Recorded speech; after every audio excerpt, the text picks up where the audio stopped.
Com a palavra, o senhor Guilherme de Castro Moura, presidente da Câmara Setorial da Cadeia Produtiva do Cacau.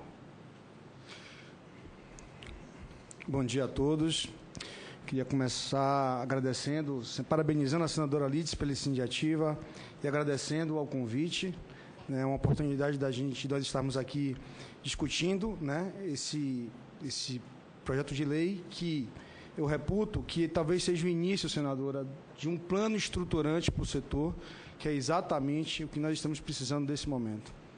Eu queria começar falando o seguinte: o Brasil ele tem uma condição única no mundo, tá? Ele é grande produtor de cacau e grande consumidor de chocolate. Nenhum outro país oferece essa condição, né? E essa condição tende a melhorar. Por quê? Porque a produção brasileira tende a crescer, conforme os gráficos, né, e as projeções aqui apresentadas pelo Dr. Wellington da CEPLAC e ratificadas aqui pelo meu amigo Dr. Luiz Pinto, representando o governo do Pará, e a própria recuperação da Bahia, que também é um fato inexorável e que vem se apresentando ao longo do tempo essa recuperação. E a questão do mercado interno. O mercado interno brasileiro ele tende a crescer também, né? O Brasil é um país em desenvolvimento e existe uma política hoje de Estado de aprofundamento da melhoria do mercado interno, né? Acho que isso também é outro fato inexorável e que tende a fortalecer ainda mais essa condição do Brasil. Então, nós temos aqui hoje uma condição única no mundo de um país que é grande produtor de cacau, grande consumidor de chocolate. Cabe a nós saber aproveitar essa condição, né? Esse diferencial competitivo. Para isso, é importante que a cadeia se entenda, que todos os atores da cadeia possam criar um ambiente onde todos possam se beneficiar dessa condição.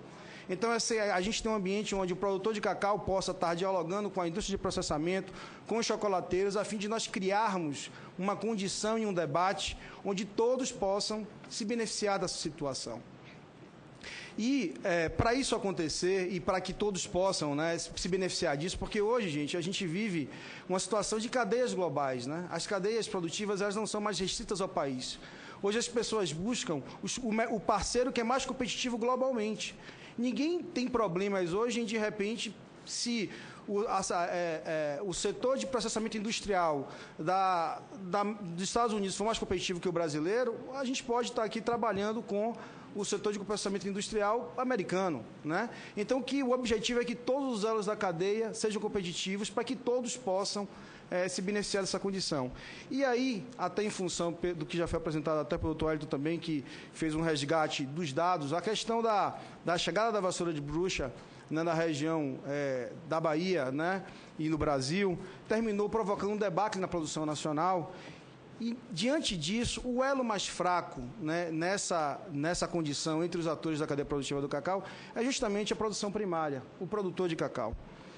Mas vale dizer ainda que, apesar de toda essa dificuldade que nós temos vivido ao longo dos últimos anos, e até a falta de um plano estruturante de revitalização, a resiliência do produtor, né, o empreendedorismo do setor privado, mais a ajuda, né, do setor público, muito fortemente na presença da CEPLAC, permitiu com que nós passássemos a fase mais aguda da crise. E hoje vivemos um momento de recuperação.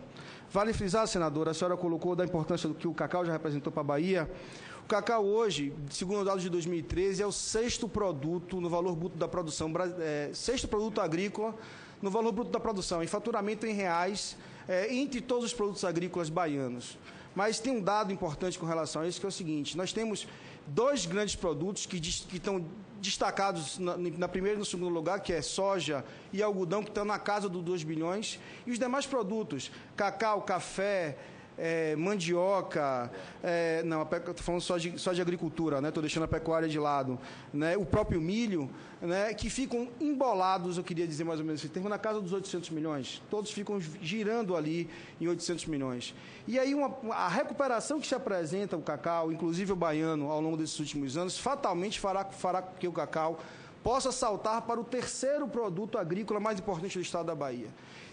E destacando aqui que o cacau é um produto que tem todo um apelo ambiental, porque boa parte da produção dele é cultivada no manejo da cabruca, que dispensa, talvez, aliás, não dispensa, né? É importante a gente ressaltar que foi o modelo que foi reconhecido na Rio, o único modelo reconhecido pelo Ministério da Agricultura na Rio +20 como modelo de agricultura sustentável. Foi o único que sofreu um destaque entre as 10 premissas que o Ministério da Agricultura ponderou na Rio +20. E, além disso, o cacau é uma cultura que faz uso intensivo de mão de obra. E, apesar dos problemas sociais que nós temos na região, nossa situação é muito diferente daquela situação que foi apresentada por Dr. Wellington aqui na África. A produção de cacau no Brasil é completamente diferente da produção de cacau na África. Então, quer dizer, a agricultura, apesar da falta de um planejamento, né, de um plano estruturante de revitalização, a verdade é essa, né, ela tem dado sinais de resiliência, ela tem mostrado uma capacidade de se reinventar, né, e ainda assim representa, sobretudo na Bahia, né, um importante produto agrícola do Estado. E aí, senadora, nesse desejo que nós temos da criação desse plano estruturante, eu reputo, né, que o projeto de lei da senhora talvez seja a primeira iniciativa nesse sentido. Né? Vale ressaltar e vale frisar que o projeto de lei da senadora nada mais é do que aproximar, né, a legislação do mercado. O mercado, ele demanda cada vez mais por produtos com alta concentração de cacau. Essa já é uma tendência do mercado. Então, o que a gente está fazendo aqui, o que a gente está discutindo aqui, é a aproximação da legislação do que o mercado já deseja.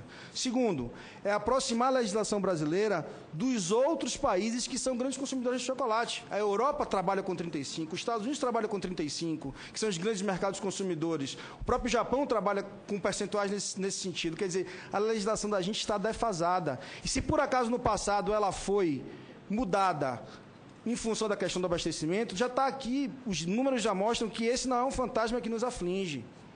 Né? E vale frisar que no passado também a legislação brasileira era 32%. Então, na verdade, é mais ou menos uma retomada. A gente não está aqui reinventando muita coisa, não. A gente está retomando o que já existia e aprimorando a legislação, seja pelos percentuais de cacau, porque não é só a questão do percentual de cacau, existem algumas nuances, como o percentual mínimo de líquor, que é fundamental para o sabor e para as propriedades benéficas do cacau, o percentual mínimo de manteiga, que fazem com que essa legislação ela termine sendo ficando aprimorada. E também a questão da rotulagem. A rotulagem, ela vem para o mercado, moda que é a transparência. O consumidor, ele precisa saber o que ele está comprando. E hoje, infelizmente, a legislação não obriga a indústria a ser clara com relação a isso. Então, a legislação, na verdade, ela vem modernizar e regular, né, a questão da oferta do chocolate para o consumidor.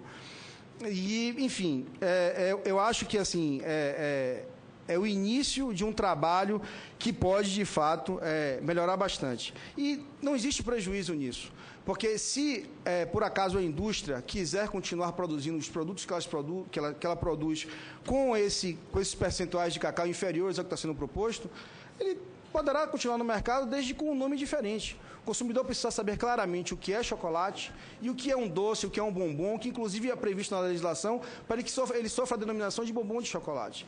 Então, na verdade, ela termina também por segmentar, né, a oferta de produtos, deixando claro o que é uma coisa e o que é outra. E aí, isso é muito importante no momento em que os produtores, tanto da Bahia quanto do Pará, estão trabalhando na questão da verticalização da produção. A verticalização da produção é uma estratégia importante de retomada da cadeia produtiva, né? Vários produtores estão tentando verticalizar, subir na cadeia produtiva e se transformarem em produtores de chocolate. É fundamental que no mercado, né, até do ponto de vista da rotulagem e da forma como você apresenta o produto, essa segmentação aconteça. Né, porque a estratégia de verticalização é uma estratégia fundamental, inclusive, para o fortalecimento da cadeia como um todo. Conforme já foi dito por Dr. Wellington também, e também aqui por Dr. Luiz, o Brasil volta à condição de exportador, autossuficiência e exportação. E o que acontece com isso? Se no passado nós éramos exportador e passamos à condição de importador, todo o mercado brasileiro ele foi readequado a essa nova condição.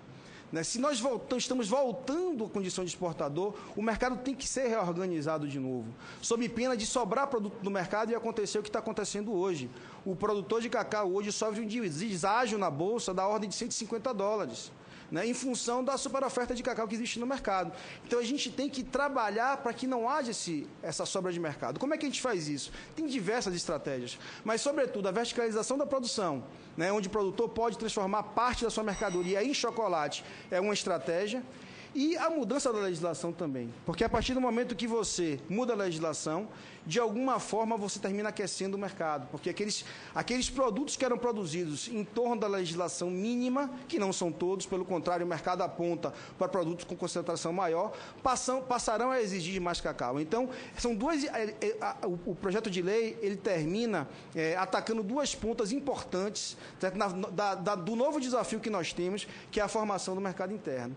Então, eu acho que o projeto, o impacto disso na cadeia, do ponto de vista do preço, né, da questão do abastecimento, já foi demonstrado aqui, o impacto do preço de em torno de 6%, né, do custo do produto, que é uma coisa que pode ser, de alguma forma, absorvida, né, e a questão do abastecimento é um fantasma que a gente acho que a gente já superou. Então, eu acho que não existe, aspectos, não existe nenhum aspecto que, do ponto de vista, pensando na cadeia, né, esse projeto não venha agregar.